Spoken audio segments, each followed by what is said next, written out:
Hi everyone, welcome to my YouTube channel. तो आज है हमारी हिस्ट्री के हैंड रिटन नोट सीरीज की क्लास नंबर 34 और आज का हमारा टॉपिक है उत्तरकालीन मुगल शासक। तो चलिए शुरू करते हैं। औरंगजेब की मृत्यु के बाद जिन 11 बादशाहों ने भारत पर शासन किया उन्हें उत्तरकालीन मुगल बादशाह की संज्ञा प्रदान की गई है। और औरंगजेब ने अपनी मृत्यु से पूर्व अपने जीवित 3 पुत्रों में अपने साम्राज्य को वसीयत के अनुसार विभाजित कर दिया था। वसीयत के अनुसार शहजादा मुअज्जम, जो जिसे बहादुर शाह प्रथम भी कहा जाता था, को दिल्ली व आगरा सहित 11 सूबे प्राप्त हुए। शहजादा आजम को गुजरात सहित कुल 8 सूबे प्राप्त हुए और शहजादा काम बख्श को हैदराबाद प्राप्त हुआ। उसके बाद है औरंगजेब की मृत्यु के पश्चात उसके तीनों पुत्रों में उत्तराधिकारी के लिए युद्ध हुआ, जिसमें मुअज्जम यानी कि बहादुर शाह प्रथम विजयी रहा। उसके बाद है बहादुर शाह प्रथम। इसका शासनकाल 1707 से लेकर 1712 ईस्वी तक था। इसका मूल नाम मुअज्जम था, अन्य नाम साहिबे खबर। उसके बाद है जाजऊ का युद्ध। जून 1707 में जाजऊ नामक स्थान पर अपने भाई आजम को पराजित कर मार डाला। अब उसके बाद है जाजऊ के युद्ध के पश्चात बहादुर शाह प्रथम जनवरी 1709 में हैदराबाद पहुंचा तथा अपने छोटे भाई काम बख्श व उसके पुत्रों को मार डाला। अगला पॉइंट है बहादुर शाह प्रथम ने अपने पिता औरंगजेब की संकीर्णतावादी नीतियों को छोड़कर समन्वयवादी नीतियों का पालन करते हुए राजपूतों व जाटों से अच्छे संबंध बनाए रखे।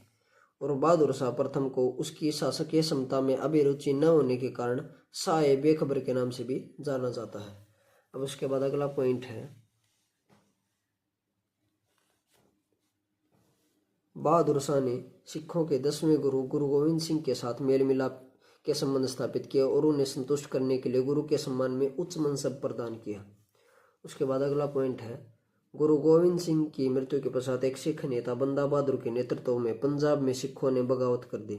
इससे तंग आकर बहादुर शाह ने उनके खिलाफ कड़ी कार्रवाई का फैसला लिया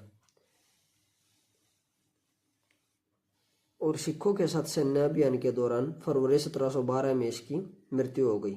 इसकी मृत्यु के पश्चात इसके 4 पुत्रों जहांदार शाह, अजीम उस शान, रफी उस शान और जमान शाह में गद्दी के लिए संघर्ष शुरू हुआ, जिसमें जहांदार शाह सफल रहा। उसके बाद है जहांदार शाह। इसका शासनकाल 1712 से लेकर 1713 ईस्वी तक था। जहांदार शाह के समय सारी शक्तियां उसके वजीर जुल्फिकार खां, जो कि ईरान का रहने वाला था, के हाथों में थी।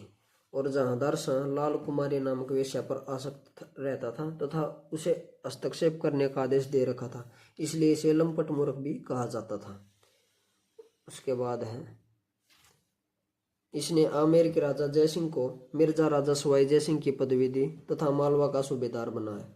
और इसने मेरठ से संबंध बनाए रखने के लिए समकालिक साहू जी को कुछ शर्तों पर दक्कन में चौथ व सरदेशमुखी वसूलने का अधिकार दे दिया।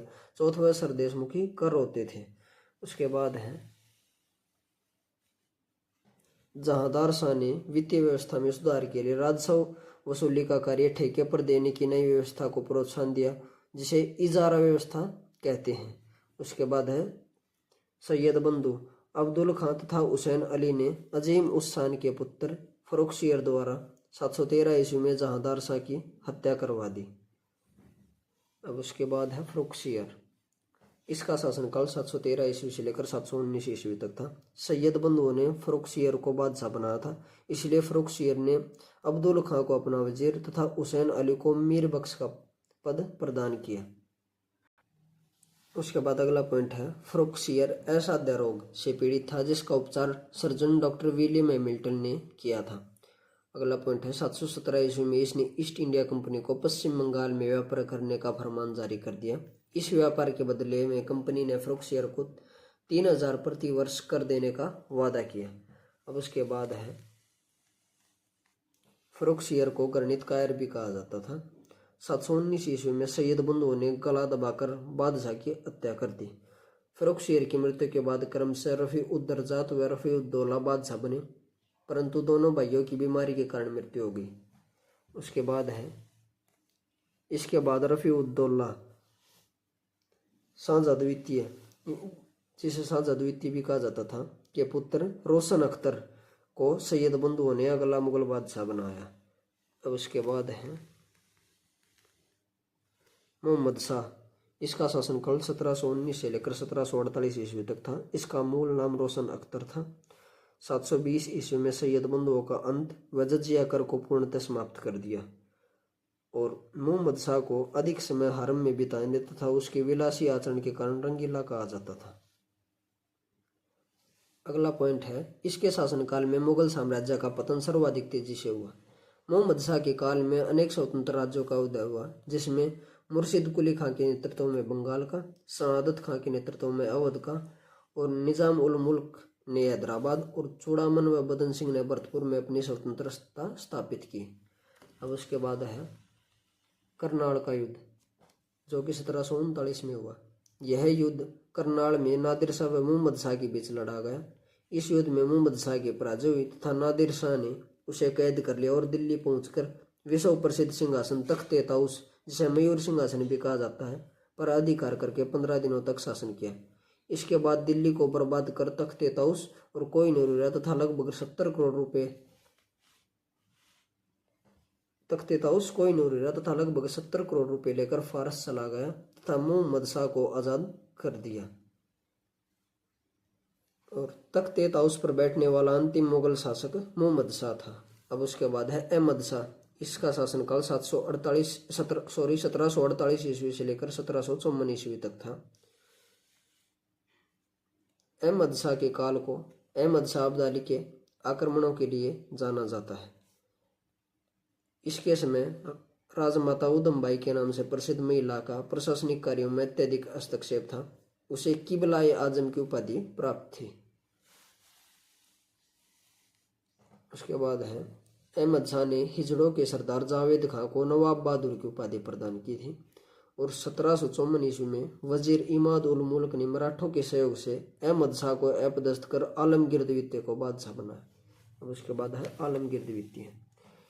इसका शासनकाल 1754 ईस्वी से लेकर 1759 ईस्वी तक था। इसके काल की दो महत्वपूर्ण घटनाएं थी। पहले ब्लैक होल की घटना, जो कि 20 जून 1756 ईस्वी को घटी थी। दूसरे है प्लासी का युद्ध, जो कि 23 जून 1757 ईस्वी को हुआ था। इसके बाद शाह आलम द्वितीय शासक बना, जिसका शासनकाल 1759 से लेकर 1806 ईस्वी तक था। इसका मूल नाम अली गौहर था और पानीपत का तीसरा युद्ध इसी के समय 1761 ईस्वी में अहमद शाह अब्दाली व मराठों के बीच लड़ा गया। इसमें अहमद शाह अब्दाली की जीत हुई थी। अब उसके बाद है बक्सर का युद्ध भी इसी के शासन में हुआ था और गुलाम कादिर खान ने 1806 में शाह आलम की हत्या करवा दी। उसके बाद है अकबर द्वितीय। इसका शासनकाल 1806 से 1837 ईस्वी तक था। अकबर सेकंड अंग्रेजों के संरक्षण में बनने वाला प्रथम बादशाह था और अकबर द्वितीय ने राजा राम मोहन राय को राजा की उपाधि प्रदान की थी। उसके बाद है बहादुर शाह द्वितीय या बहादुर शाह जफर। इसका शासनकाल 1837 ईस्वी से लेकर 1857 तक था। यह अंतिम मुगल बादशाह था।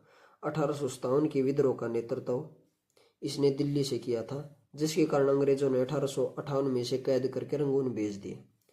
अब उसके बाद है बहादुर